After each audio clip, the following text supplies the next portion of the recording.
Okay, so let's see if I can hold this upright. But anyways, 6:42 a.m. on the freeway to work. I think it's probably the latest I've I mean, not the latest I've been this week, but I definitely got on the road early enough this week that I had some time beforehand. But I kind of had to do sort of a guesstimate as to, like, okay, leaving at this time, be there by that time, so to speak. I can't necessarily predict, per se, there's going to be some sort of hold up, so to speak, or, delays on the freeway to work, so I can't necessarily say exactly when I'm going to be there, but I'm doing this, recording this video because at least the car does serve my mental math, so to speak. I wouldn't have the time to really be sitting there in the car, just sort of, chilling, while I record the video, for today. This is basically my, update video. So I'm just recording this, as I drive, making sure, obviously, to pay attention to the road and the cars and, do my due diligence so I don't get into an accident. But anyways, it's day 123 of Nofap. Yeah, so Monday was 120. Yeah, it's Thursday, the 18th of February 2021, day 123. And so I did get the homework done last night. I had worked on it, so I had a kind of an idea of things, but then I found some similar, problem solutions, and was able to sort of adapt the solution to the problem we were given, because we had some additional sort of question parts added to by the professor, so he kind of modified it to towards his end, so make sure we understood this concept and that concept, that sort of thing. So got that done. Put in my reply for this in class activity thing, that the one that I had worked on before that other class. I was able to do a screen share with my group members, and so I took care of that. Assuming I get the time today, I'll be sitting down trying to just plan out the rest of the week. Assuming I haven't already written that down, I'm not quite sure. I haven't really been looking at my planner for this week. If you watched all those videos I was uploading on the weekend, obviously my mind's been elsewhere. But anyway, so just heading into work, and I don't know if I'm gonna get a call back today or tomorrow. I may just sort of skim over some material just so I can be certain, in case I do end up having an interview, because these days it's Zoom interviews. I kind of stupidly forgot. I said on-site interview. I used that expression yesterday when I was talking to the recruiter for the company. But I forgot, with COVID, it's all Zoom interviews. The one that I did for the job I have right now, it was all on Zoom. So I did it remotely, but it's either this week or possibly next week, depending upon if they're interested in I guess you could say finding out more about me, my background, my work experience, that sort of thing. And we'll see what becomes available, because a position like that would really allow me to sort of move up into something more, I guess, higher level. Which again, I would probably still feel a bit guilty, if you will, if that offer did come through and I took that, because I've only been in for a few months at this current job, and the boss, she has her expectations and all that, and if you do basically you can say, quote unquote, act in an incompetent manner, you drop the ball and stuff, obviously there's going to be a bit of a kibosh, but that's any job. but she has, gone out of her way to sort of at least get me exposed to, like, okay, here's what the engineers do, or, here's what this group does or that group does, in the company. Kind of tailored to what I've, expressed as my sort of, interests or like future career, especially with this company. And, that's something like not a lot of bosses do. Like my old boss, like he was cool enough to, not only be understanding if I, was kind of like wearing myself out or so, and not, necessarily like always on top of things, because a lot of times I was pulling, extra hours and that sort of thing, but also being willing to, give me access to, software that I would need to, learn how to, for instance, program a lot of these robots, because one of the main ones which we use, like, I wouldn't have been able to have access to the software unless I basically paid some exorbitant fee, like $2,500 or $5,000, just to not only get the access to the software, but also take the class. And it's something that I'm not clear on right now, but I had to contact the company and ask, okay, like, how much previous experience, should I have so I can actually, like, pass that class? Because everything I've understood is kind of like you gotta sort of mess around with the code yourself a decent amount beforehand, so that, if you do go and take that and try to get the actual, certification you can put on your resume,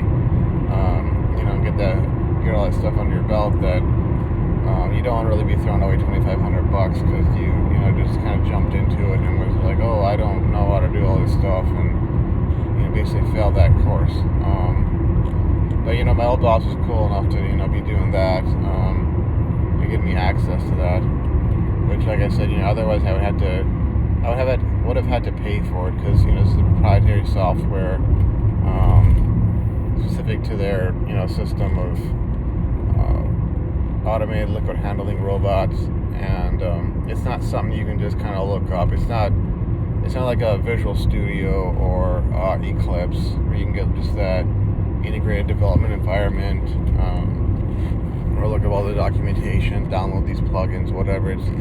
It's something that the company basically, like, when they sell one of these machines, the company who buys from that company will get access to it, and it's like, okay, it's kind of like buying a license, I guess you could say, and then whoever is working at the company will have access to, that software to, like, download onto their laptop or computer or so. Yeah, that's kind of like where things stand with that. I'm not too certain. I hope I kind of, assuming that this position is like the kind that I would, want, assuming that, I learn more and more about it, to doing an interview, and, I'm able to give all the answers, but that they want, to hear, basically like what they're looking for.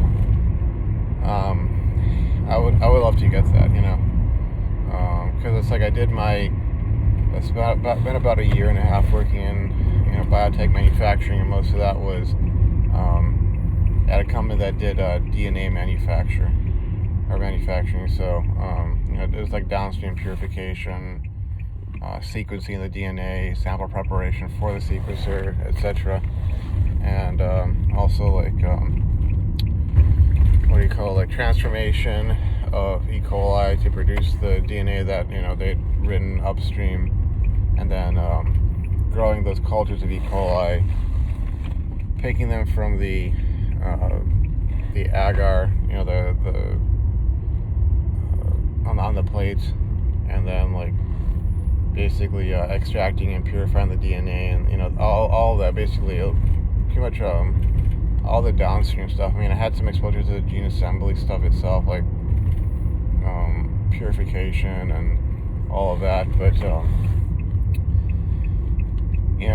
the next level for me would either be going into research, even if it was just being like sort of a research assistant or a research associate, doing like lab work and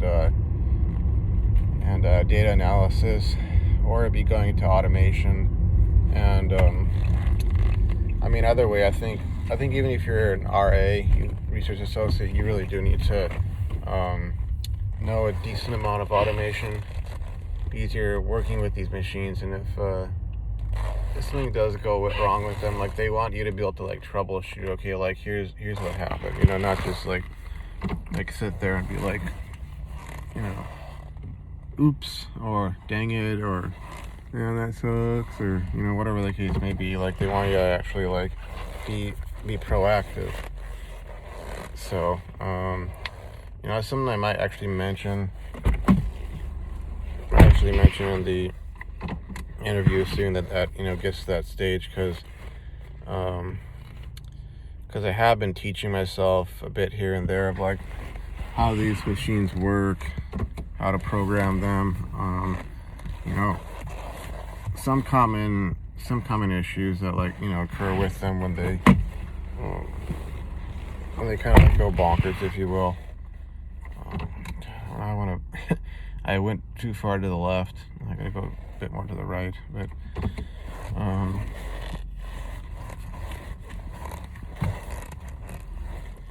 anyway, so got about 7 minutes till I gotta be in there, but like I said, we'll see where that goes. At the very least, I'll get an idea of what they're looking for, both in terms of, like, knowledge and skills and experience, but also personality, that sort of deal. So yeah, right in the lines. But yeah, that's where that stands. What else? I'm looking forward to the weekend. I really want to get some rest and get on top of some other stuff, because I mean, there's more to my, you know, life in terms of aspects and responsibility than just work and even the class. Those are the things I want to do, but, you know, as time rolls on, hopefully more things open up. There may be more stuff to go out and do. We'll see about that. But what else? Oh no, it's day 123, and I guess, you know, to sort of provide some, I guess, useful information other than just, you know, hey, this is my life. I would say, like, I think one thing that I'm seeing, and you can make this with regards to Nofap or anything, is, like, you know, it's sort of like, once you get going, you gotta keep going. You know, sort of like, you get to that sort of point. Let's say we're talking about Nofap in particular. Once you start getting that momentum, and you start getting, you know, into the sort of routine of, like, this is life without PMO. So much of it boils down to developing a new lifestyle, and you have to maintain that. And, you know, like, I've been knocking down these financial goals, paying off these debts. I've been, you know, working on my career, education, etc. One thing that I know I'm gonna have to take care of, and it's something that, you know, like, I'm confronted with every day I wake up, and you know, I'm sitting there at my chair and I see that, you know, got a big belly, got kind of a gut starting, to put it lightly, that I gotta get my weight under control. Gotta lose 20-30 pounds at least of fat, let's put it that way. Ended up packing that on because I just wasn't eating healthy and not exercising. You know, it's like a lot of it had to do with sort of the quarantine we were under, and just how that sort of changed life. It was kind of like, okay, you know, you get into sort of this new sort of routine of sorts in life where it's like, okay, I can't go out and do all these things, and, you know, kind of applying some of the Stoic philosophy, if you will, and going, okay, I have to accept that. What can I work on? What can I do? And then, you know, things actually lift up and, you know, so to speak, and chill, you know, relax, back to something of a functional normality. I'll have to try to, like, you know, shift back to that and be like, okay, you know, you can go out and do this, you can go to the pool and swim, you can, you know, etc., etc. You know, that's gonna be something I need to work on, because not only is it all the health effects and such, but really like I said, once you get going, and, this has been predominantly a Nofap channel, but once you get going, it's sort of like you gotta keep on the lookout for new things to be working on and improving. I find like with Nofap in particular, you're sort of building up and releasing sort of a store of energy, and if you don't use that energy to fix problems, make changes, improve your life, be working on something, working towards something, like, sort of it becomes this energy loop, it kind of returns to you, and if you don't do anything with it, I think that's kind of perhaps one of the reasons why, folks who do get far enough on Nofap, in this case, why perhaps they become in danger of relapsing or returning to their old ways. I don't necessarily want to use the term relapsing, but returning to their old ways, because it's like, they're just kind of like sitting there, and it's like, okay, they're not really doing anything, and then it's like, well, I'm bored, or why the heck not, or rationalizations start taking place, and you end up going back down that path. So I'm just gonna have to keep on moving to that next level, working on this, working on that, solving this, solving that, improving this, improving that, just to